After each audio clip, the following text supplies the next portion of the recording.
Hey guys, I'm JanetOnOccasion, and today we are playing Community Clash. That's right, new event starting, hopefully going to be a regular thing. And basically, what it is we're getting two people hand-picked from the community, and we're making them fight each other. Yeah, that's right, it's like the last days of Rome. It's going to be pretty great. And, speaking of Rome, beautiful segue coming up, by the way. Yeah, I've ruined it by saying that. Damn it. Anyway, Hero of Rome is our first competitor, and he is up against Sarmatian. So both these guys, if you're, familiar with the stuff on my channel, you've probably seen many of their games, both of them. I've cast many games of both of these guys, and they are both very good players and both very evenly matched. So it's going to be a really good best of 5. So it's going to be a best of 5. And that's about it. That's all you need to know. Actually, one more thing. This is all recorded in advance. That's right. I'm not taking any chances. No, I'm getting it all done in advance.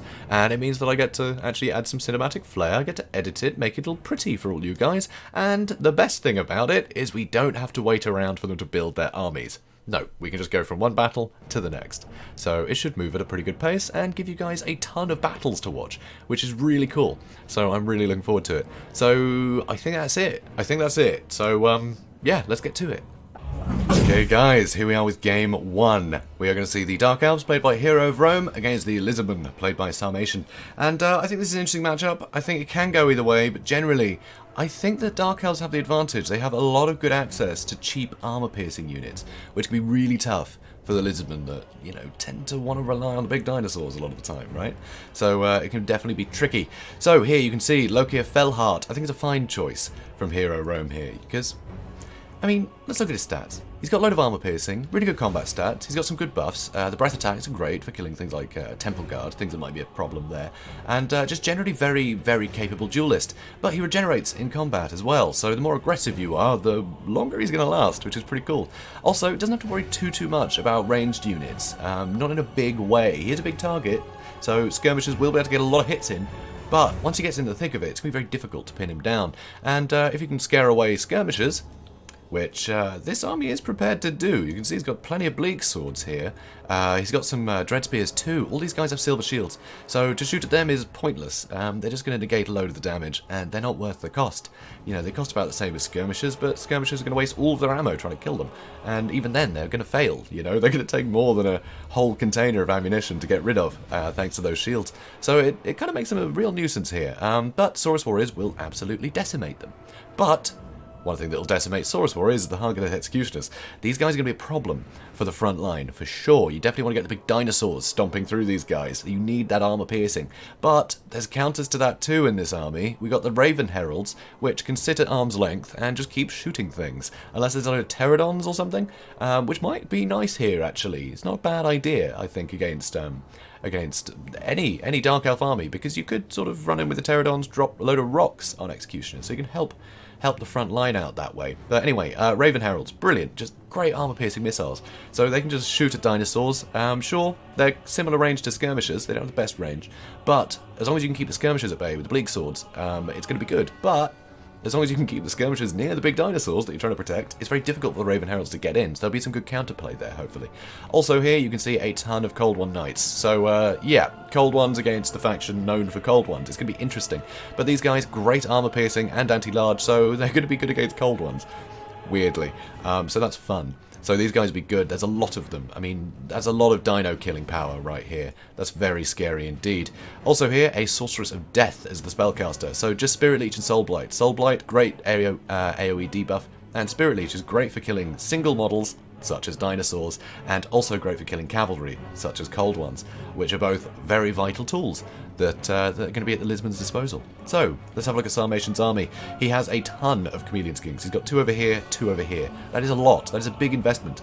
But that poison's really nice. They've got some pretty good missile damage. They stalk, which is nice. Just got spotted. So, looks like Loki is kind of running into a trap here slightly.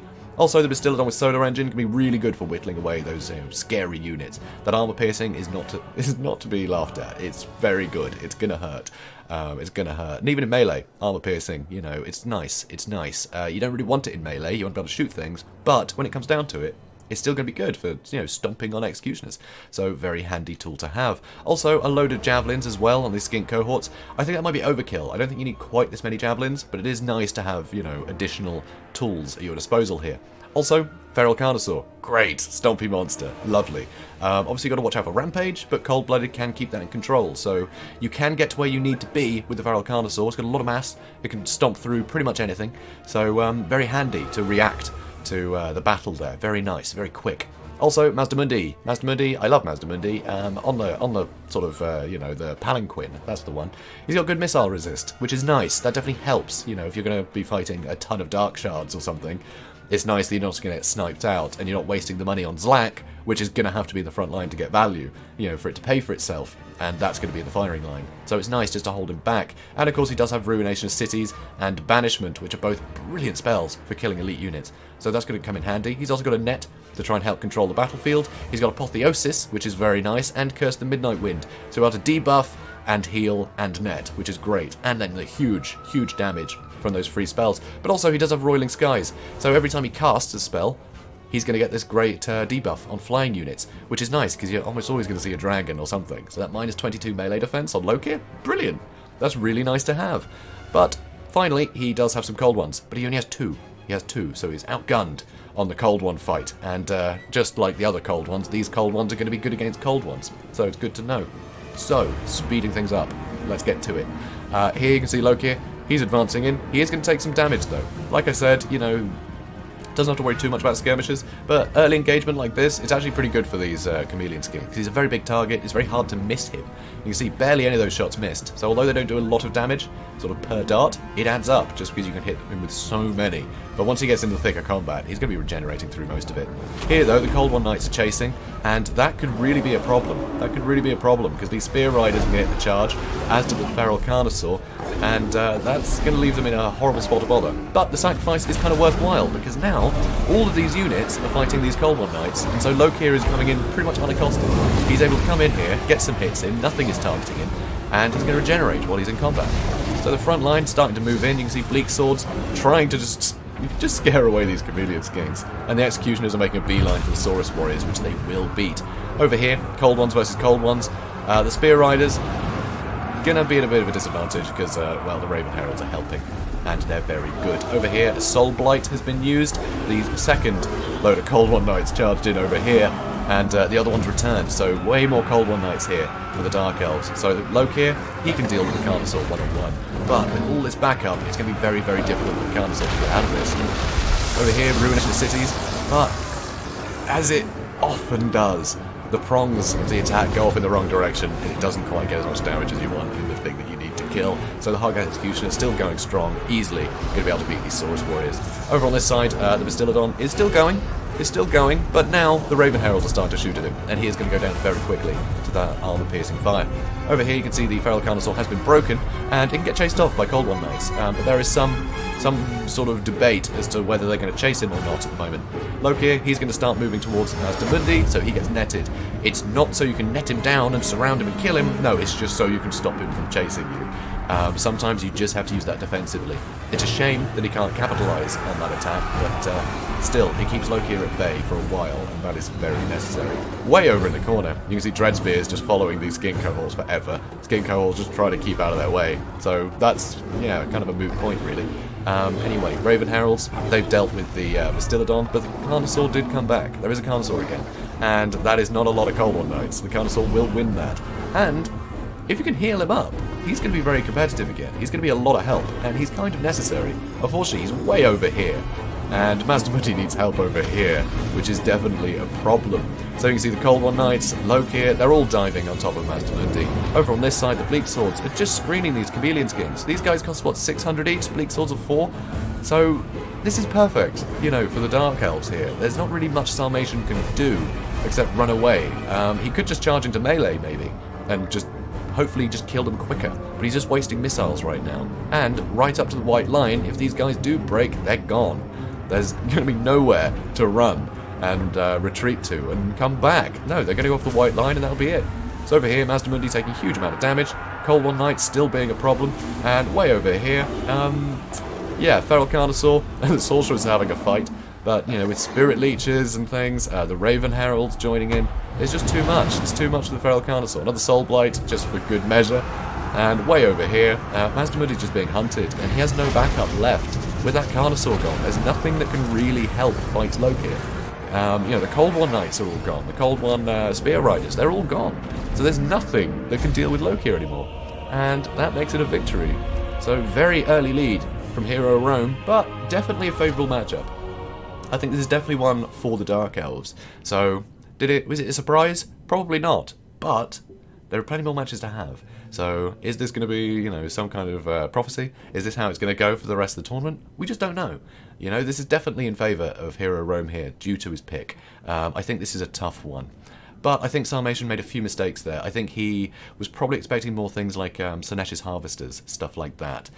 When really, he should have got all in with the good armor piercing, I think, which is a problem. It's tough to call, you know?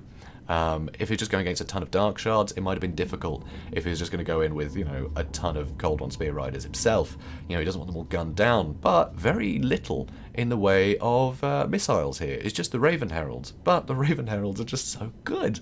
They're just so useful in this matchup. If you can't get your, you know, skinks on top of them, they're just going to have, you know, the run of the thing. They're going to attack whatever they want, and there's no stopping them. There is no stopping them. It might have even been worth it, actually, just to get the Bastillodon with Solar Engine, try and snipe them out early. You know, one hit from the Bastillodon might kill a model, and that's a lot less ammunition they're going to have at their disposal. You know, that's a lot fewer shots per volley if a couple of them are dead, so even that might have spared some of the bigger units, you know. That Carnosaur was super necessary, but that early engagement just looked like it was the advantage for Sarmatian, but Hero Rome just came in with more stuff, and the charges in the order that they came in just gave the Dark Elves the advantage, because everything had lost their charge bonus by the time they're having to deal with Lokir, who is an absolute powerhouse. So it was a bit of a problem. It's a bit of a problem. But brilliant first game, and yeah, plenty more to come. So off to the second one. So here we are with game 2. And yeah, so early victory for Hero of Rome. He's 1-0 up right now. And now we have a proper thematic match. I love this. So what we've got here is Beastmen versus Wood Elves. So starting with, oh yeah, okay, shenanigans happening already. I'll try and be quick. Anyway, so Hero Rome, he's playing as a Beastman. He's got Morga following here, which I think is a good pick for this matchup. He's very sturdy. He's very hard to kill. He's very hard to snipe out.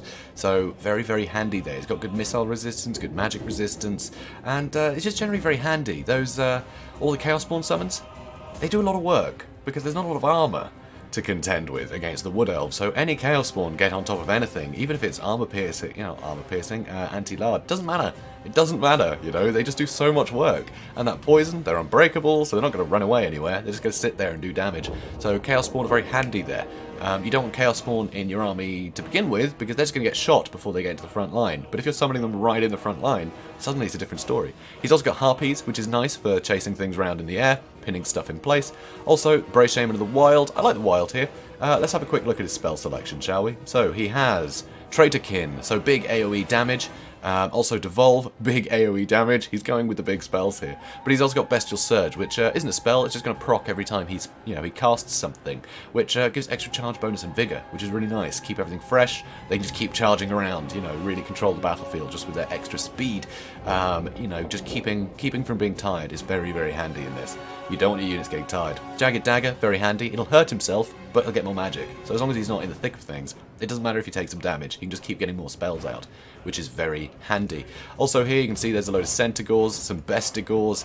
In the front line, Gore Herds with shields, which is nice. The shields are coming in handy already here under attack. Blackhorn's Ravagers, very nice. So the Gore Herd with shields, Regiment Renown.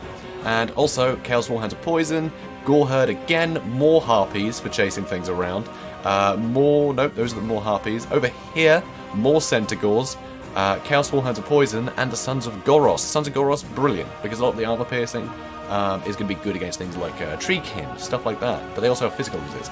So the magic damage that the Sons of Goros do will negate that, and they'll negate the armor with the armor piercing, so they can do really good work against things like Treekin, which is very handy. But very good combat stats. You know, they're the regiment renowned, so they're going to perform better. But with a lot of backup, you know, Chaos Swines are poisoning the stuff that they're going to be attacking. Centaurs, you know, you just bring the basic ones. You don't really need too much armor piercing against Wood Elves, like I said. So just the standard Centaurs saves you some money. You know, they're good. They're good. You know, they don't get tired. They're very handy. Right. So, Sarmatian's army. So this is fun. He has an eagle. Don't often see these guys. The eagle's very good for sort of hopping in and finishing off units, which is very nice. I really like the eagle as a pick. You know, helps keep you some superiority in the air. Also here, the Glade Riders I think are superb as well. One of them with Hagbane tips, the other one without. And you only need one with the Hagbane tips because you can't poison something twice over. It doesn't matter if two things have poison. If they're shooting the same target, that target will be poisoned. So it'll slow things down. And you don't need the armor-piercing missiles from these guys, because most of your targets are going to be Centaurs. So the fact that these guys can outrun the Centaurs, poison them to slow them down further, you can keep them safe and keep that missile fire coming. So it's very handy. Also, the Dryads are very good, very competitive. I like these guys. Magic damage doesn't really help them here, but they got pretty good combat stats, and 60 armor isn't too bad, so they can really help pin down things like the Gore Herd and get some good work done. So I really like that. War Dancers, just amazing anti-infantry. Not great against armor, but he does have some tools for that. If we have a look here, Branch Wraith, he's got the Withering as one of his spells. Let's have a quick look at his spells too. He's got the Withering, so minus 30 armor. That's going to help against Bestigors. And also the lower leadership is nice against a low leadership faction. Also he's got Earth Blood to heal people up, and he's got a host of other abilities there, which we won't bother getting to the ins and outs of. Also, Durthu. So Durthu, very heavily armoured. So, that's tough. That's tough. You know, quite a low armor faction, and Durthu's there. Suddenly makes it a lot harder. Durthu is very good in this matchup. You can see here he's got the Sword of Death. So the Sword of Death, complete nightmare. Again, lowers armor, does a load of damage. So if things do clump up around Durthu, he can just smack that down. Everything around him will take a load of damage, and spreading out the damage like that is great against low leadership factions, because it just causes more of them to start routing, and you can start getting that chain rout going, as all of them are a bit haggard, which is really handy. But lowering armor, really good insurance against Bestigors. It lets a lot of these units, such as the War Dancers, get more damage in, which is really useful. He's also got what's it called? Flock of Doom. I forgot what that was called. It's one of my favourite spells. Anyway, he's got Flock of Doom as well. Eternal Guard. Got to have some spearmen, because there's going to be Centaurs everywhere. So he's got some more in the back, mostly in the back in the trees, because that's probably where a lot of the cavalry is going to come from. They're going to want to try and sneak in. So having a load of spears here is useful. And the Winterheart Guards, they're unbreakable. So that's great. They'll be able to pin down things in the front line for a long time. And although they're not great at fighting things like Bestigors, at least they do have some armor piercing, which is really handy. So they won't get the benefit of the anti-large, but the armor piercing will help them get some damage in. And because they're going to fight to the last man, it really helps. Really helps indeed. So I think that's it. Let's do this. Let's see what happens. So here you can see the Harpies are getting a little bit shot at there. Yeah, that's not so good. That's not so good. They're going to want to move. Yep, there we go, they're moving. But things start to probe in. You can see such a spread out army. This was clearly designed to try and catch out the odd thing like, you know, Deepwood Scouts or Way Watchers that might be spread out around trying to do something sneaky. But it does mean that he's going to be able to envelop this army quite well. But I think it was wise just to go high and tight here. You know, don't play around with too much Vanguard. Just keep a nice solid defense around here. You've got some terrain features here as well to sort of guard the odd flank. It's very handy. Very handy indeed. And, oh, one more unit I forgot about. Wildwood Rangers. So these guys, when they're in the trees, they're actually going to get a anti-large bonus, which is really cool. So when they're in the trees, they're going to be great at covering the back line, just like the Eternal Guard are. Also, just great armor piercing, so they're going to be really a lot of help against things like the Bestigors. So over here you can see the Sword of Death has been used on this initial engagement, so that's going to help the Bestigors get cut up. But unfortunately the War Dancers are taking a lot of damage already, and these Dryads need to come in just to get more damage in while the Sword of Death has, you know, whittled things down a bit. So here you can see Call of Violence has been used to try and kick the leadership up of these units, and Earth Blood, nope, Devolve has been used. Ooh, that's brutal. So a lot of these units will be taking a lot of damage. Over on this side you can see the Hounds did get into the Glade Guard a bit here. The Sons of Goros have caught out these Glade Riders. Sorry, Glade Riders and Glade Riders, there's no Glade Guard. Here the War Dancers doing well against the Gore Herd, and there has been a Withering over here too. which is pretty nice. You can see those Bestigors have already routed, which is huge news. Here, the Branch Wraith has taken some punishment, though, but there's not too much that can really threaten him too much anymore. I mean, 60 armor, just like the Triads, it's not too bad. So he'll do alright against a lot of these units. Things like the Gore Herds, they're not going to hit him hard enough to be able to do too much more damage. He'll be able to get the odd Earthblood out to keep himself going. Here, Morga, trying to fight Durthu one-on-one, is bold. It's bold, points for that, but there are so many more units coming in. These Dryads are really suffering. Traitorkin has been used on these units. These War Dancers aren't going to be able to keep in this fight in case of these Harpies, the Sons of Goros charging in. And but there's a load of other War Dancers loitering around. They need to stop chasing these and get into some more fights. Over here, the Eternal Guard just surrounded. The Centaur's getting a rear charge. I mean, yeah, you don't know about fighting anti-large things, but when they're also fighting Bestigors, you know you're going to wrap up this fight pretty quickly, before you take too much damage, and it frees up the Bestigors that can join the fight, and the Centaurs. Over here, the Harpies and Chaos Spawn dealing with the Wildwood Rangers. The Chaos Spawn perfect for dealing with something like Wildwood Rangers, because they just don't have much armor, so they're going to take a huge amount of damage. And, yeah, sure, they do have the anti-large in the trees, but who cares? Like, Chaos Spawn, they're disposable. As long as they can get some damage in, it's worthwhile. They're free, thanks to Morgan. Here, though, more charges coming in. Looks like the Glade Riders trying to reposition to get some shots into these Bestigors. They're very injured, so you want to whittle them down. Unfortunately, Blackhorn's Ravage is pretty healthy, so they're going to have to do a lot of work to the War Dancers. In the back line, though, a lot of these Beastmen units have been routed. These Eternal Guard, they're fighting for a long time. The Dryads are fighting. This is a pretty secure pocket, but other Beastmen units can rally and just charge into here to swing it. But I don't see how they're going to stop Durthu. I mean, Sons of Goros would be great for that, but they've taken a ton of damage already. So he's going to have to really just keep trying to charge him. Here, the Eagle did manage to chase away the Brave Shaman.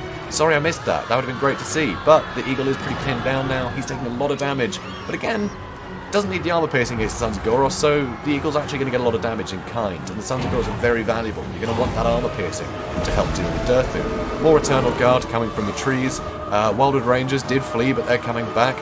And what's going on over here? More Centaurs returning. Morga, I don't know where he's going. I think he's just trying to stay out of Durthu's way. Over here, the Bestigors have charged back in, and they've taken so much damage. They're already wavering trying to deal with these Dryads. But, I mean, they should win hands down. Okay, they are steadying, but very injured. These Eternal Guard just blobbed up, being kept busy by one unit. These need to split up. We need some more Eternal Guard in here to stop this constant onslaught by Centaurs. They're just picking off one unit at a time, just ganging up on them, which is exactly what the Beastmen need to do, which is why you need to keep high and tight. You don't want to allow them the space to find those units to pick off. It makes it very difficult. But of course, Durthu's just anchoring the middle. He's toe-to-toe with the Branch Wraith. He's just hanging out. And so if any of them get injured, yeah, another Earthblood just to keep them both healthy. It's a bit of work. It's definitely going to hurt. So Morga, he's coming back in. He was out. He regenerated a bit, and now he's coming back into the fight. He does hit quite hard. He does have the poison, and he is supported by the units. But Durthu has managed to single him out again. He's been pretty heavily stopped, which is upsetting. Anyway, Wildwood Rangers now getting into a fight with these Gore Herd. A bit of a waste of their armor piercing, but they're still very capable fighters. They should be fine. These Eternal Guards still very healthy, managed to scare away some more of the Centaurs. And the Eagle is able to run in here and help deal with the Harpies. But looks like Sword of Death has been procced again, so more damage spread out over all this infantry. All the armor's been lowered, and that's too much. It's too much. That is too much for the Beastmen to handle. Just absolute onslaught, just everything getting whittled down over every side. A load of stuff in the trees, so being able to get those clean ambushes can be tough. It's only towards the end, but by then, all of those ambushing forces had very little health left. So it was only a matter of time before they'd have to bring their attention to Durthu, and they were just going to get terrified away. You need to make sure that you've got a healthy enough unit when you're fighting something like Durthu, because the terror will hit you if you're playing a faction like the Beastmen. It makes it very hard. I don't know if maybe some Ungol Raiders would have been quite nice here. There's enough sort of cavalry and warhounds to sort of screen for things like Wild Riders. So I think maybe having some Ungol Raiders as just cheap missiles. They don't have a lot of armor piercing, but it adds up over time. So long as they're not getting picked off, they can keep shooting for a long, long time. And that will help whittle down something like Durthu, that is a very big target and hard to miss. So I think that would have been nice, but it's always tough to call, It could have been Orion in the fight. And, Orion would have been pretty sort of just ganged up on a lot by a lot of these units. He would have been whittled down over time, you know, hit his healing cap. Cloak of Isha would have procced, obviously, but then at that point you can charge in with Morga, who hopefully at that point is healthy. You know, there's ways to deal with the Wood Elves there, but I think Durthu here was just too big an obstacle. Durthu, absolute nightmare. Absolute nightmare is that Durthu. Not an easy one. Not an easy one at all. So, great to see, though. I love seeing a good Wood Elf game. I think it's always a lot of fun. I mean, look at this. War Dancers. Some of them really cleaned up. But a couple of units you can see did really just get picked off. Pretty horrifically. I mean, the Glade Riders, they didn't do so well. They were able to back out the fight a bit, but just getting onslaughted from too many directions, you know, from those trees. You had all those Eternal Guard, but they're always going to find an entrance because they are just so quick. They are so quick, these Centaurs, so it makes it very difficult. And the Hounds, you know, and the Hounds poisoning things, it's going to give you a greater sort of speed bonus, really, isn't it? You know, the difference between your speed and theirs, it's going to be smaller, so you're going to be able to catch up to that stuff even quicker once it's been poisoned. It makes it very difficult. But yeah, I think good Beastman army, but I think the Wood Elves just had it. I think it was all Durthu. Just carried this. So, absolutely wonderful fight. And that was game 2, so we're one all now. We're 1 all, so adding to the tension. Going to go to at least 4 games. I mean, I know that's what you guys want. Yeah, you want more games, don't you? Yeah, I can tell. Which is why we're going to go straight to game 3. Okay, guys, we're at game 3. And thank God this is happening at game 3, because this is not a good matchup. This is very one-sided, historically. It's definitely a nightmare for the Dwarfs. It's Dwarfs against High Elves. And High Elves have a strict advantage here, which is unusual, because the War of the Beard went totally the other way. Or War of Vengeance, depending on, you know, who you're asking. But when things are dire for the Dwarfs, that's when you see Grombrindle. So, loving this thematic match here, and it is on the High Elves' home territory. They're on the White Tower of Hoeth, but Hero Rome, you know, he's a canny sod, so we'll see if he can pull out a victory. Here you can see he does have minors of blasting charges, so a couple of those, very nice. You know, the blasting charges, they will rip through Spearmen. Spearmen just don't have the armor to shrug that off. Also, some Dwarf Warriors in the back, very spaced out, you can see, very spaced out. So more Dwarf Warriors, a load of Thunderers dotted between. That armor piercing is going to be great at dealing with Swordmasters of Hoeth that tend to be the biggest threat. If Swordmasters get into melee against any Dwarf unit, that Dwarf unit is dead. Doesn't matter what it is, Lords, Heroes, you know, Hammerers even, anything, they will just murder. You've got to kill them before they can get to you. So here, Runesmith. Very nice. Slow things down with the Rune of Sloth and Ruin, as I like to call it, the Rune of Wrath and Ruin. So Runesmith, and on the other side, so really good, just way to slow things down, allow the Thunderers to get more volleys into those dangerous units. Grombrindle, he's got the Smoke Bomb, and he hits like a truck, so that's also pretty good, right? So very handy there. He's going to be good for that. I mean, that Smoke Bomb is huge. I mean, let's look at the debuff. So here, if he uses the Smoke Bomb, that is minus 76% speed and 27 melee defense. Which is gigantic. That is huge. That lasts for 25 seconds. That is, you know, that's a good couple of volleys from Thunderers at whatever he's slowed down, which is great. Also, there are a couple of cannons, so if there's any sort of, I don't know, either chariots. Chariots are often pretty damn good. Ithilmar chariots can run through a lot of the Dwarfs, be a real problem. Cannon's great for sniping those out. If there's a dragon, good for whittling it down. You know, nice big target like a dragon. Really suffers against some good cannon fire. But also dragon princes, you know, any cavalry, they're going to suffer against cannons. There's a lot that the cannons can do in this matchup. But killing things like the Swordmasters isn't one of them. You're going to have to rely on other things to be able to get good damage into things like Swordmasters. Because the cannons, it'll just go, you know, straight through the line. It might kill, you know, all 3, but they're only going to be 3 deep, right? So it's going to be difficult if they're spread out properly. Also, here you can see the Dragonback Slayers. Again, more slows. So, amazing. Just loads of ways to control the battlefield here and keep everything as slow as you can make it. That's the plan here. Just slow stuff down, gun it down. Try not to get into combat with anything if you can help it, at least until it's hurt. You know, until you can get rid of that martial prowess, and hopefully your guys can get some damage in.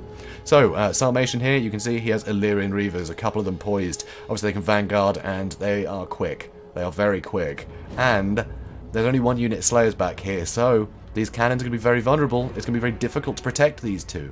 So that's tough. And yeah, artillery is a problem. Things like the organ gun just shreds everything. You want to kill it quickly. So having some Illyrian Reavers in the back really helps that. Oh, there's also a Gyrocopter with a brimstone gun. I forgot about that. Gyrocopter I think is a great pick. I think it's a great pick because the only armor-piercing missiles that people are going to bring would be Sisters of Avalon, but they do magic damage, so you're losing a lot of the damage because of all the magic resistance the dwarves have, so it's not worth really bringing them. So something like a gyrocopter is very safe, except to dragons and things, but you got the cannons, you know, providing cover from that. So the brimstone gun's pretty good, really good for killing cavalry. So, also here you can see the two swordmasters of Hoeth here. They're in the trees. Look how close. They can get to here, you know, before they're spotted. They're not going to take damage on the approach half as much, so that is very dangerous. So this forest is perfect for them. Also here you can see white lines of Strace. Again, good armor piercing. They're going to do great against dwarfs, and there's a lot of them. An awful lot of them. 5 units? Oof. Also, some spearmen in the front line, just to soak up some damage. Basically, good melee defense, they can hold a while, certainly against cheap things like dwarf warriors, you know. So if it is a wide formation, you can just throw them in a couple of the gaps, hold things at bay. But those silver shields, they're going to take a lot of bullets to bring down, so they're going to provide good support for the rest of the army that you really want to get the bullets into. Also over here, there's 3 units of archers, just on their own, in the back. But I mean, there's nothing that can chase them, really. There's nothing that can catch up to them, so you can actually leave your archers to just sort of go solo, because they're not going to get caught out. It's only really slayers, but you don't have to charge like your slayers way over here, you know, to deal with them. And if they just split in 3 different directions, these are perfect for killing slayers, so that makes it incredibly difficult. Also here you can see Alariel. She's taking a bit of damage. Alariel, very good in this matchup for so many reasons. Let's see what spells he's got. Yep, Fire's Protection, plus 27 melee defense. The melee attack on dwarfs is so pathetic that you're never going to make a dent in anything in melee once it's got Fire's Protection on it. You overcast it, you can do whole swathes of units. So that's very scary. And the extra armor, you know, you can't really afford to bring just a ton of armor piercing. So it's really tough. It's really tough. Also, Earthblood, heal things up. Brilliant. Keep that martial prowess going. You know, keep those models up. Try and restore some of those bullet wounds. And also Star of Avalon, just massive heal. But there's also a Tempest. So he does actually have insurance against the gyrocopter. But with no range units to follow it up, I don't know, is it a bit of a waste? Maybe. So, speeding things up. This is going to be grim. So, things are moving up. You can see quite a lot of damage on the white lines already. You know, the cannons are trying to whittle them down, because right now, these are the best targets for them. But Illyrian Reavers are starting to come in. Dragback Slayers poised on this side, just in case there are any shenanigans. But the shenanigans are happening further back, and this cannon is unprotected. And here, Thunder is starting to fire, but of course they're hitting those silver shields, so they don't really have to care. I mean, they are taking quite a lot of damage from the blasting charges, though, and it is kind of good to wrap up something like Cheap Spearmen quickly, so that way you get numbers on your side, start getting guys into the rear of units, you know, try and make your numbers count. So, some shots coming in, Runesmith charging in 2, Thunder is here, getting some great damage into those white lions, and these miners are just trying to chase the archers away, these dwarf warriors trying to chase the archers away, but the cannon has been caught. And that is bad. That is bad news. That is a lot of damage potential wasted. The Slayers trying to move over here to help. The Thunderers having to waste their ammo shooting at Illyrian Reavers rather than these valuable armoured targets in the front line. Here you can see the Runesmith fighting solo against the White Lions is tough, but luckily now the Spearmen have gone. You've got the armour piercing on the miners. They're not the best fighters, but that armour piercing will add up. You know, they will get some hits in. Also, Dwarf Warriors now trying to get into the sides of these Illyrian Reavers to shut them down, because these Thunderers have just got surrounded. There's no escape for them. Luckily, the cannon crew is still alive, so there is a chance he can get back online, but it's going to be difficult to keep chasing these guys. Over here, the Swordmasters have gotten in, and that's terrible, but it's already looking a bit poor in the front line, because these white lions are easily going to be a match for the Dwarf Warriors, so they're winning in a lot of fights already. Here Grombrindle is killing Spearmen. I mean, he's got to be killing something, and like I said, wrapping up the Spearmen, start trying to get numbers on your side. It's worthwhile, but with how quickly your own troops are going, you're going to lose that advantage anyway, so it makes it incredibly difficult. Here though, you can see the Swordmaster taking a lot of damage, Star of Avalon being procced, but I think this might have been a bit of a waste, because yeah, you do want to heal them up, but you also don't want to stand still, because you're just going to keep getting shot like the Thunderers. Here you can see the Runesmith trying to intercept, slow him down. And, okay, how on earth did he manage that? Oh no, it's not quite in the healing range. But yeah, the banner is over here, so he might have still been getting healed despite the units actually over here. So, that's sneaky. Anyway, the other cannon has been taken offline. Archers haven't really done anything, they're just still getting chased around. But, White Lions there have been dealt with. This cannon crew can hopefully get back online. But more Thunderers are under attack. There aren't enough units to defend against all of this. You know, all of these units are just perfect for killing dwarfs, and yet the armies are about the same size, which is unbelievable. It's kind of crazy how much the money has stretched here. You see the Gyrocopter's brimstone guns. They had received a Tempest. They're pretty injured. And they're flying and do what they can. It looks like they're going to drop a bomb, maybe? Nope, not yet. And Grombrindle here has flash bombed the Swordmasters of Hoeth, which would be great if he had the guns available to start shooting, but at least it does slow down the momentum, and it gives Hero of Rome some room to kill these Illyrian Reavers. But, I mean, these Swordmasters are right in here. And enough blood on them. They're going to be shrugging off any damage they might be taking. And more momentum. More momentum is coming in. You can see these white lions, barely a scratch on them. They're charging in. And fighting these white lions, the Runesmith is helping to tip it in favour of these Mines of Blasting charges.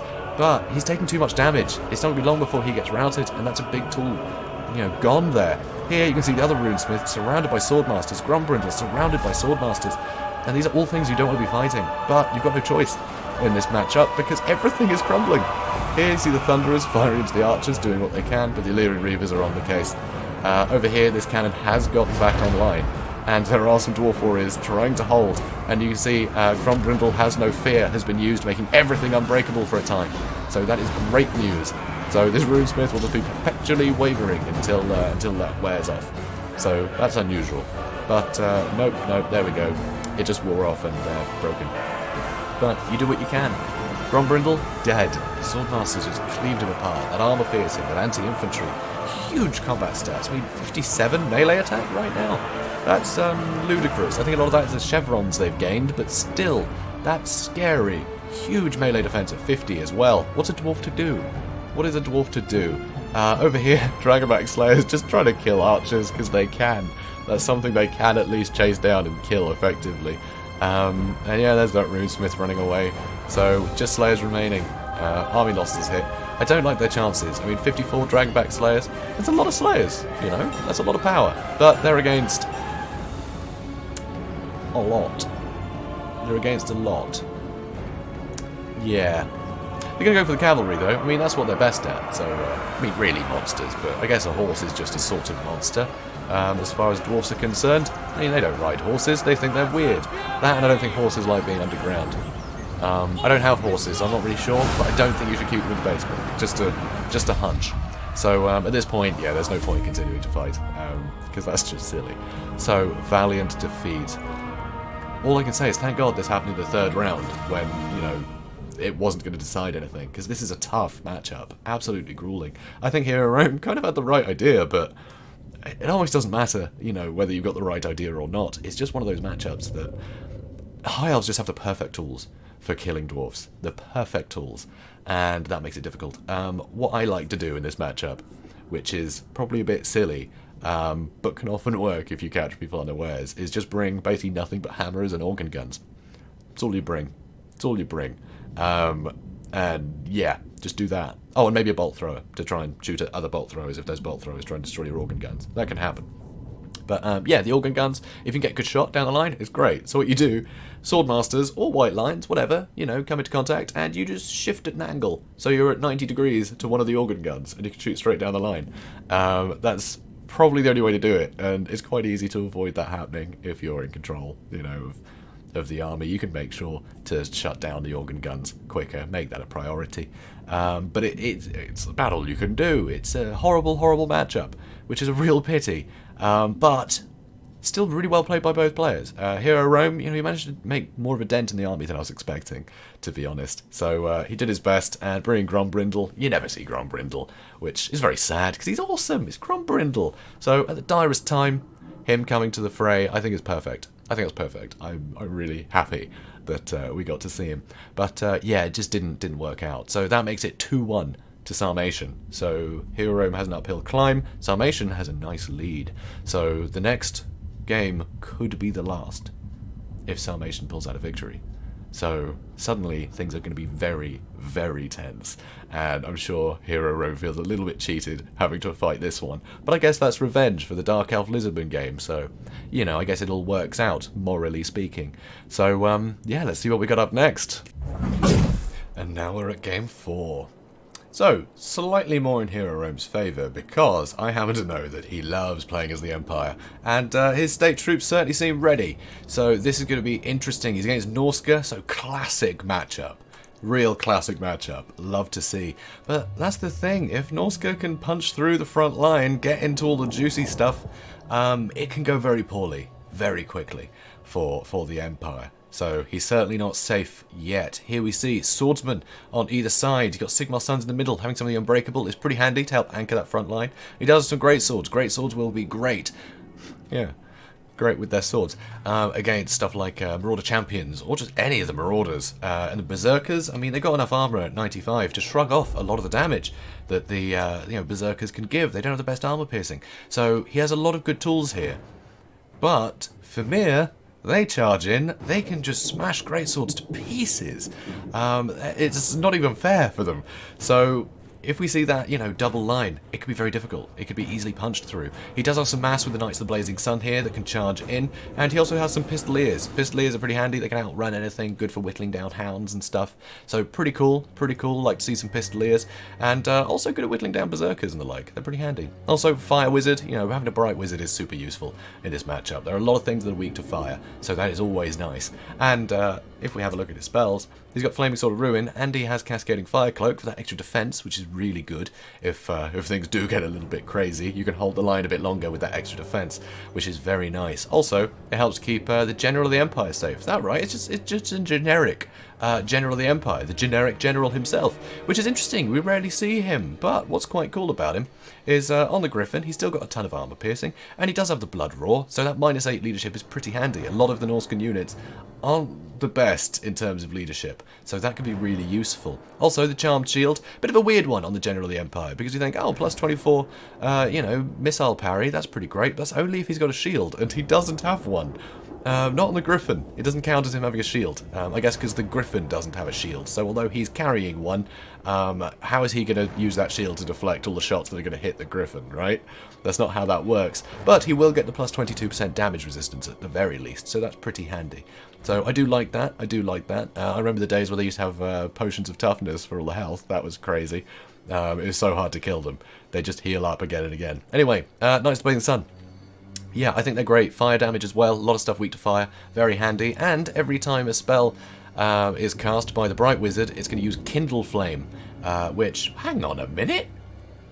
No, it won't. He doesn't have it. He doesn't have Kindle Flame. Interesting. Because I like that synergy. Kindle Flame, it's the thing that fire wizards have. It'll basically add a weakness to fire map-wide to your opponent, which means your Knights of the Blazing Sun can get more damage in, which is really cool. So, but he doesn't have that, which is very interesting. I guess he wanted to cut costs? I'm not sure. Also, though, he has Blast, which is an item they have, which gives them a free magic missile. So as well as the fireballs, he has an additional magic missile, which is very cool. So, also in the back, handgunners. He has some handgunners and the silver bullets as well, along with some spearmen to help, help guard the back line. So...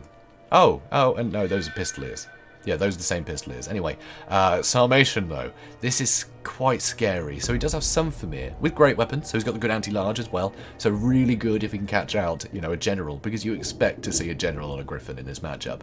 And these Marauder Hunters are very deadly. Great armor piercing, and shield breaker, which is very handy indeed. So they're going to get some really good work done if they can pick some nice armor piercing targets. Things like the great swords aren't going to be much good once they're full of axes. Also, Wulfric the Wanderer, he's on the Mammoth. Ton of health. He's going to be so hard to drag down. And huge armor piercing. He's got the anti-infantry, so he can help do the job of the Fimir, which aren't present. He's got the one unit, but you kind of want as many Fimir as there are great swords, usually. Obviously, it's impossible to guess that, but he can just run straight through any of the infantry. So the big units, the cavalry and things, are going to have to try and pin him down, but he hits with such armor-piercing damage, they're still going to be in trouble. And here, 2 Feral Manticores, which I think is very cool. These guys be very scary, very good at just sort of jumping in and killing a spellcaster. They're very good at that, but also really good for disrupting handgunners and anything like that. Anything that can actually do enough damage to get through that. I mean, look at that, it's almost 1200 health. It's a crazy amount of health. So, absolutely amazing there.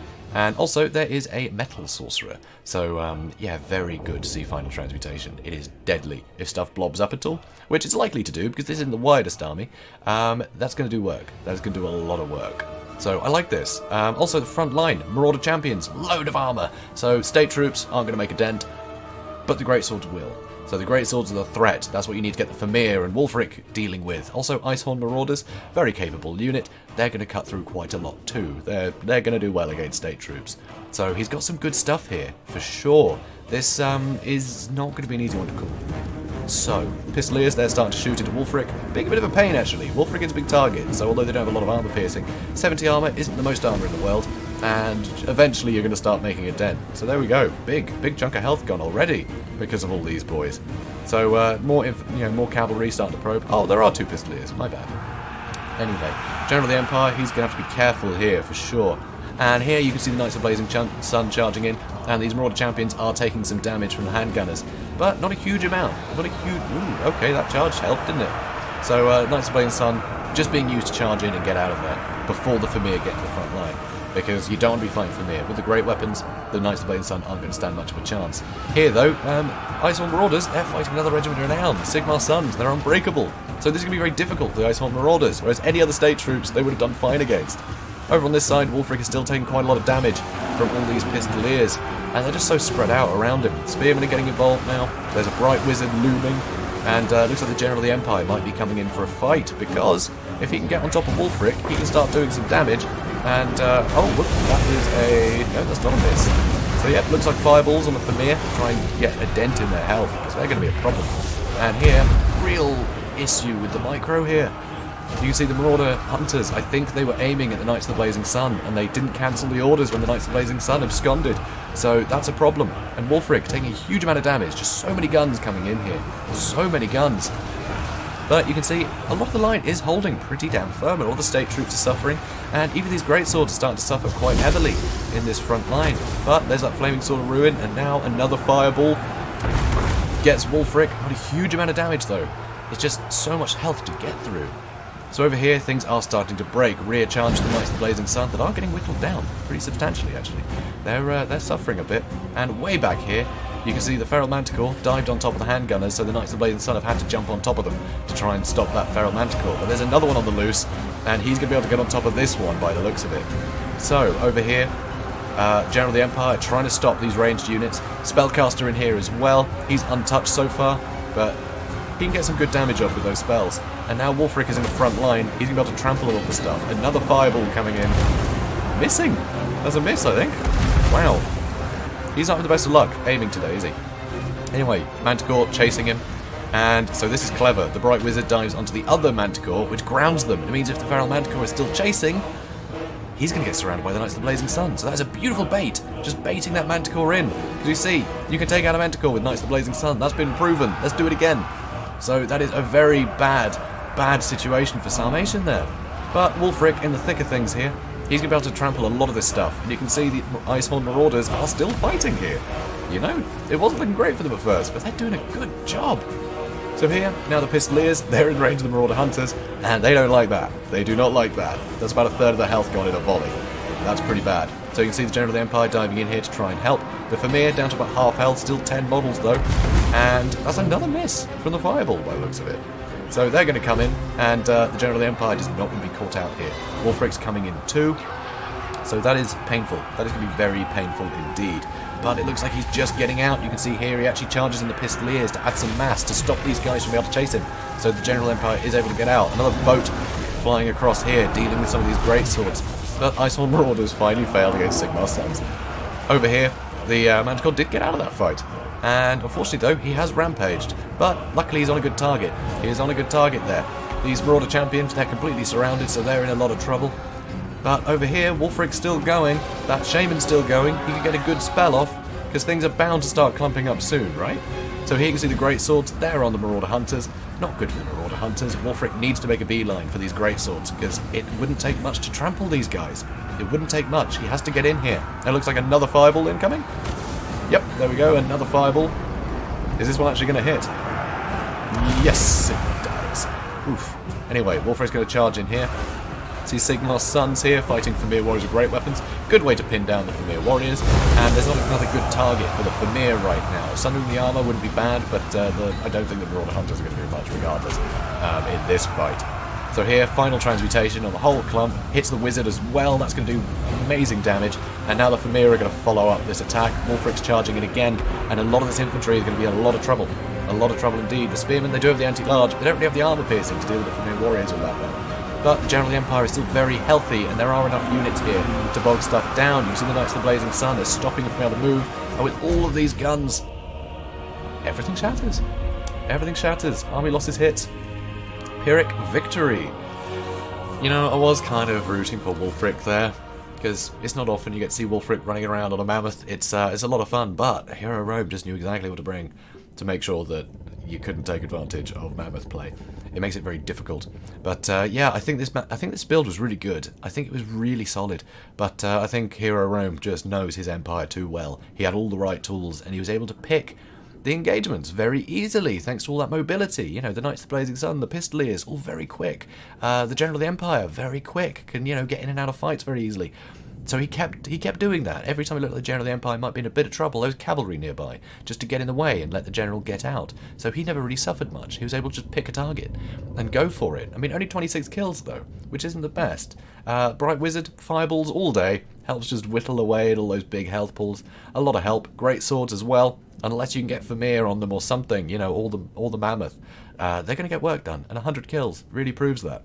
So it's a lot of trouble. It's a lot of trouble that you can get in pretty quickly as Norsca if you let certain units get, you know, in bad situations. Because this isn't the most mobile army in the world. It's not. He didn't bring any Ice Wolves for chasing off Pistoliers. Ice Wolves I think are great because they just are. They're just fantastic. That frostbite effect is superb.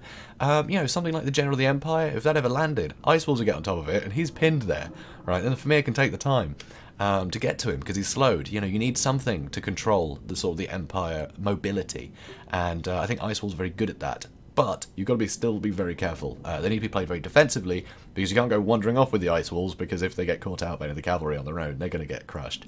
Yeah, it's tough. But they're still very capable. I think Ice Wolves would have really helped control Hero Rome's mobility. And I think that could have really, really been a great help, to be honest. Also, More Champions, maybe it would have been worth getting the Great Weapon variant, just so they can compete with the Great Swords a little bit better.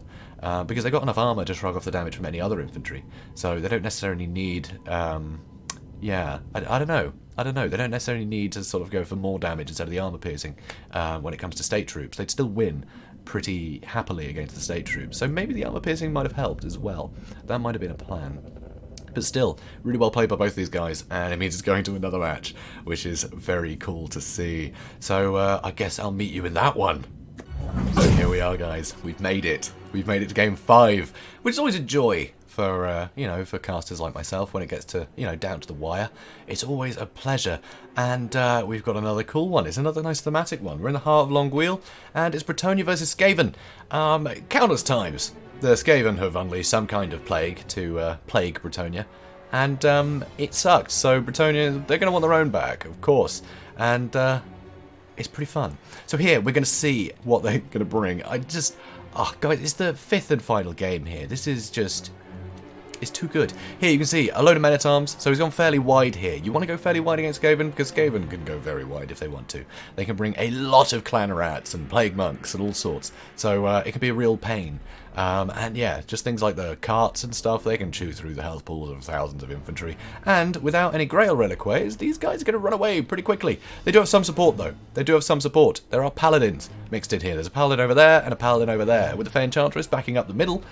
They're all going to get encouraged, which is good. That's definitely good. And also, Battle Pilgrims, and of course the Regiment of Renown, the Holy Wardens of La Mazontal, they're all going to do great against so many of the Skaven units. Storm Vermin, not so great, but anything other than Storm Vermin, they're going to do really well against, especially the Holy Wardens of La Mazontal. Things like Plague Monks that can normally just rip through peasants.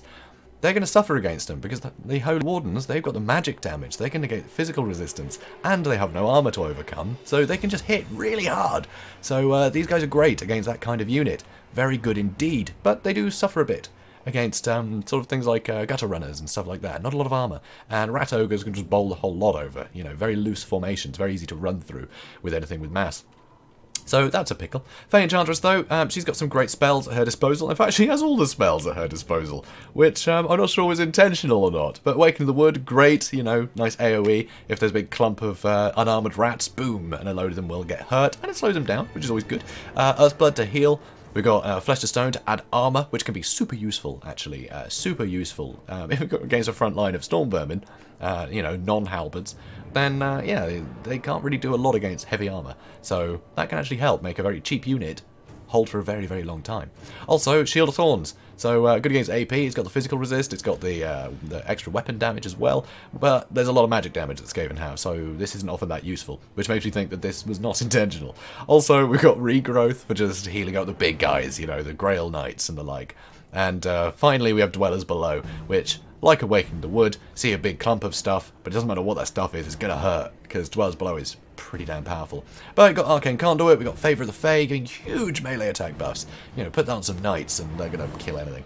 Also, Chalice of Potions, so another big AoE thing if stuff clumps up. So a lot of good tools there from the Fey Enchantress. I think she's great. And she's got that Mortis Engine effect as well. But we've got a couple of trebuchets here, so there is insurance against Storm Vermin, for sure. There's also some Grail Knights on that side, and there's some other cavalry dotted around somewhere. There we go, Defenders of the Fleur-de-Lis. And is that it? I'm sure there was another unit of cavalry somewhere. No, maybe not. Maybe not. I imagined it. I imagined it. Anyway, so really good, robust army here. And Sarmatian. Oh, yeah, okay, there we go. Mounted Yeomen. That was what it was. There's some Mounted Yeomen. Great, cool. You really want to get on top of artillery and things in a hurry, and Mounted Yeomen are great at that. They're really good at that. They can't really fight anything else, but who cares? They'll do fine. So, front line, mostly Skaven slave spears, actually. Mostly Skaven slaves. So, a bit crap, but they'll hold for a bit. Slightly further back, clan rats with spears, so they'll hold a little bit more again. But there are Night Runners here too. Night Runners, they will do well against Battle Pilgrims, and they're a bit of a pain to deal with, you know, they can keep running around. Cavalry has to be dedicated to deal with them, and that could be a problem, especially when there are 2 Hell Pit Abominations. That's right, not one. One isn't enough, no, 2. 2 Hell Pit Abominations, which is superb. I mean, great for killing cavalry. And back to back, and, you know, with the help of Tretch here with his anti-large. That's painful. That is very painful. Also, we've got the Plague Priest. And, yeah, a lot of armour on the Plague Priest. It's going to be difficult to take him down with infantry. And, you know, the Mortis Engine effect that he's got and a great selection of spells, it's going to be very hard to stop this Plague Priest. It's going to be very painful indeed. So, pretty cool. I am loving this build. Also, Plague Claw Catapult, really good insurance against the more elite infantry, which is very nice. Things like Foot Squires that could just fight this stuff all day. They're going to get pounded to oblivion, which is amazing. Also here, Clan Rats with Spears, helping to guard, as well as Rat Ogres for a bit of extra mass and extra punch. So, you know, if something a little bit heavier tries to get on top of the Plague Claw Catapult, he's got the Rat Ogres. So, that about does it. No, it doesn't. I'm an idiot. Peasant Bowman. I didn't mention the Peasant Bowman. There's a lot of fire arrows here, which is going to be great for dealing with things like the Hell Pit Abomination that do regenerate, so they're weak to fire. I think we're done now. So, Mounted Yeomen charging in straight away, the Skaven are charging straight into the trees, which isn't a bad call actually, because if the Peasant Bowmen had to shoot through trees, that's not too bad. That's not too bad. It will spare them some of the damage, but it looks like that Brettonia has managed to push forward quick enough. So, Sarmatian here. He's got his units here to stop this from happening, but he didn't catch it in time. He didn't catch it in time. Rushing to get into the front line has taken up too much of his attention, so this is really bad to happen early. I mean, sure, Plague Claw Catapults, there's no super brilliant infantry that you want to smash with them, but it's still useful. You know, the leadership debuffs it has, it can just shoot down the line and just break one unit after another, and then you just got cheap Skaven slaves chasing things away, you know, which is great. So here, Fey Enchantress getting stuck in, all the Battle Pilgrims and Men-at-Arms getting stuck in, but the Wardens of La Maisontal, they're fighting the Plague Priest, and that's got magic resistance, so they're actually doing less damage against him, and that armor's going to shrug off a lot of damage. All the archers are trying to get on top of him, but he's going to be doing a lot of work here. But that infantry is not holding for very long. It's not holding for long. Clan Rat Spears now in the fray. Same thing happening over here. And over here, Defenders of the Fleur-de-Lis trying to chase down those Night Runners. So they're not chasing down other units, they can break very quickly. And the Hell Pit Abomination on top of them, they are getting really caught out, and they will take a lot of punishment. An obscene amount, in fact. Trebuchets, they're just shooting whatever they like. They don't really have a great target. It's more for insurance, but the damage will start adding up, for sure. So here, Defenders really suffering. You can see the Men-at-Arms are trying to back him up. These Mounted Yeomen did get crushed, but the artillery's gone now. The artillery's gone. And here the Mounted Yeomen are running in and out. And over here, the Grail Knights, with the favour of the Fae, giving them a huge 82 melee attack, which is just gigantic. Frankly, that's appallingly high. So the Hell Pit's trying to retreat because this side is completely toast, right? You don't want this entire Brettonian flank to be able to just sweep in and get on top of this stuff. So tactical retreat, try and reform the line so you're fighting stuff clumped up, right? That's what you want. You've got the AoEs, you've got the spells. You want to be able to clump things up. So if Hero Roam does chase, it's easier. It's easier to deal with them. So pulling back, and you can see these men-at-arms, they're not going to hold out very long against the Hell Pit Abomination, obviously. So Rat Ogre's now joining the fray, or, you know, coming for the Fae, one or the other. But these Grail Knights are a real problem, and a regrowth on them now is, again, excruciating. They've barely taken any damage. Rat Ogres are coming in for them, and the Hell Pit can turn around and start fighting now. Here, the Plague Priest, probably good to charge in with them too. You've got to hit them with everything. You just need to deal with them as quickly as possible. Defenders of Fleur-de-Lis are coming back in, and the Hell Pit managing to startle off these guys. The other Hell Pit's going to come in, and that's double the Hell Pit you have to deal with. And some Night Runners firing in as well. Tretch has been trying to chase things around for quite some time. He couldn't really just charge straight in, is the thing. If he got caught out by all the paladins and things, he would get whittled down. Everything around would flee because it's a very cheap front line. So he's got to hang around with his Hell Pit Abominations if he wants to be protected, you know. If anything, he's good bait, you know. It'd be like, quick, go for the Lord. Hell Pits. Yeah, I mean, we don't want to deal with that. So over here you can see the Rat Ogres just under this much fire, and the anti-large from the Paladin. It makes it very difficult to crack this stuff. So the Rat Ogres are pretty much dealt with here, which is a real pity. You can see this Hell Pit Abomination did flee, but he's going to recover, he's going to regenerate. And over here, a lot of this infantry is just getting squashed by the Hell Pit Abomination, which isn't a bad call. Just whittle down some of these numbers. You know, whittle them down. But he's going to have to just really keep this tight if he wants to hold it. If he wants to hold it together, he needs to keep together. Way over here, you can see Mounted Yeomen are still poised. There's some men-at-arms chasing things indefinitely here. And the Trebuchets have been able to rack up a few kills, 21 and 34. I mean, it's just clan rats, really. So it almost doesn't matter. Almost doesn't matter. So over here, the Fey Enchantress trying to chase down the Night Runners, which is pretty bold, actually. Pretty bold. Anyway, Hell Pit having to get out of there because there's so many fire arrows. So many. Unfortunately, the front line couldn't waste a lot of the arrows. So it makes it very difficult here. It makes it very difficult indeed. So, Yeomen coming in to try and get rid of these fleeing units. Hell Pit's going to start coming in. There's still the Plague Priest. And did the Plague Priest have any summons? It does. I don't think I've noticed him summon anything yet. Because summoning some Plague Monks back here to charge in, it would cause the Peasant Bowman to either have to shoot at them or potentially get hit by them. This Peasant Mob's not going to hold off Plague Priest, so a summon back here would be really useful. Oh, here's some Clan Rats, though. And now we're going to have to zoom in here. So the Grail Knights, favour of the Fae, giving huge attack buffs again, and the regrowth, just keeping them in the fight. I mean, they're very close to their healing cap, of course, but you want to maximise the health that they can get and make sure the models don't fall. As long as you can keep healing up to that healing cap, you're going to keep the model count high. And when they've got that high melee attack, you're going to want them to keep going, because that is a dead Hell Pit Abomination. The other Hell Pit, though, is going to be more than a match for these Grail Knights, which is why the Archers are coming in. You can't chase the Grail Knights, so the Grail Knights are going to go for other weaker targets that they can match, that they can deal with. The Battle Pilgrims here against the Night Runners, the Battle Pilgrims are going to win hands down. So over here you can see the Plague Priest trying to do what it can. It looks like another Rat Summon is going to come in. Tretch is here, fighting a Paladin and Battle Pilgrims, which is tough. Battle Pilgrims hit pretty hard. So, Clan Rat's being summoned, but another Paladin is coming in. Just these heroes haven't been able to be dealt with. Them on foot, it makes them very difficult to deal with. It makes them very difficult indeed. You don't get all the anti-large from where most of the expense has been. You know, most of the expense of this army has been the Hell Pit Abominations that aren't getting an advantage against them. And they're not quick enough to catch the Fey Enchantress that would be a really juicy target for them. So here you can see another Scorch to try and whittle down these men-at-arms. Here's the free one, so you do whatever you can, right? And here, all the Peasant Bowmen are going to start shooting at this Plague Priest. He's in the middle of the trees, and God, they just can't shoot, can they? They just can't shoot. I think they're probably doing more damage to these Battle Pilgrims, quite honestly. But I think Tretch is dead. I think Tretch might be dead. Is he? I think he might be. I don't see him anywhere. So yeah, Tretch is dead or shattered. That's... Oh no, there he is. He's totally fine. He's totally fine. I overreacted. So Plague Priest, Hell Pit Abomination, and Tretch. I mean, yeah, he doesn't have a lot left, but this is all very powerful. This is all very scary. Very scary indeed. And the Peasant Bowman, They're shooting so many of these arrows into nothing. They are barely hitting this Plague Priest. So that's not ideal for them. But these Paladins still have so much health. The Holy Wardens still have so much health. Really need some big AoE hits here. You know, you've got to get these Scorches and things in. Got to get the rear attacks from whatever you can. Those summons need to be behind the units. And here, Mounted Yeomen charging in, Battle Pilgrims charging in. There's just still so many units here. Look at that, Grail Knight still going, 30 models. They've just been cleaning up because they haven't wanted to get stuck in here. Let the peasant do the work.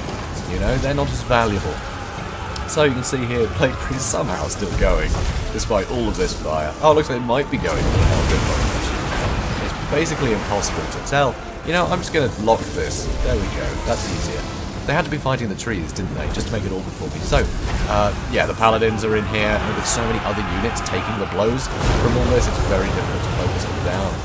And so you can see a huge amount of damage. And, oh, wow. Okay, Chalice of Potions to try and hit Tretch. Might as well, right? Close victory. That was so unfortunate. I just think this Brettonia build was just the perfect counter to this Skaven one. I think if this Skaven build more relied on warp lightning cannons, you know, for its anti-large, you know, use the warp lightning cannons because that can just tear through things like Grail Knights. I think if that was relied on more, it would have worked out better. Because there just weren't any good targets for the Hellpit Abominations, not ones they could catch. And so the front line being as weak as it was, the Battle Pilgrims were able to just smash it to pieces. They just can't hold up, you know? If there was armor, that would have been better, but of course there was still insurance against that. Which is why I think things like the Warp Lightning Cannons would have been a better pick than the Hellpit Abominations. You could have got like 3 for that same price. I wouldn't say get 3, get 2, and then, you know, get some Storm Vermin to help. I think that would have been the best call, but incredibly difficult. Incredibly difficult. I think it's a case of being outpicked here, which is a real pity. But still, you know, Sarmatian made some great tactical moves, you know, pulling back his lines, pulling things back together to force Brettonia to chase in one direction. You know, one flank got crushed, but it meant that those Brettonian troops had a long way to travel to get back into a fight and doing anything useful. So he was able to use his numbers more effectively, which I think was really clever. But unfortunately, those numbers were just too great, and they were going to catch up eventually. He just couldn't get enough damage in to the things he was fighting before the next wave turned up. So he was fighting more and more units, and just got bogged down, and those archers cleaned up. I mean, look at that, 18, 12, and 13 kills. Seems terrible. I mean, that looks rubbish, doesn't it? It's not. It's not. The amount of damage they did was pretty crazy. Those Hellpits just couldn't withstand it, unfortunately. And those Grail Knights, 133 kills. There wasn't a lot standing in their way, unfortunately. You know, if they didn't want to be fighting the Hellpits, they were safe. There wasn't really anything else that could hurt them, which is a real pity. And just that early nab of the Plague Claw Catapult was such a shame, because those Mounted Yeomen could have been broken so quickly. So that was a real pity. That was a real pity. They were set up almost for an ambush, you know, but he didn't spring it, and that was the worst thing about this. That Plague Claw Catapult just shooting down the line, it could have just pummeled those Battle Pilgrims. It could have just hit, you know, a couple hits into those Man-at-Arms, a couple of good hits, kill a few models, and that leadership debuff would have started routing them. It would just made it very difficult for Hero Rome to keep that momentum going if he kept having units fleeing. And he just couldn't keep that up, unfortunately. He couldn't keep that going for long, you know. That was sad. That was sad. Holy Wardens, though, and all the Battle Pilgrims just made an absolute killing. That's the thing. Against a cheap front line, they can kill all day. And they certainly did. So, yeah. So that's it. Hero Rome, 3-2.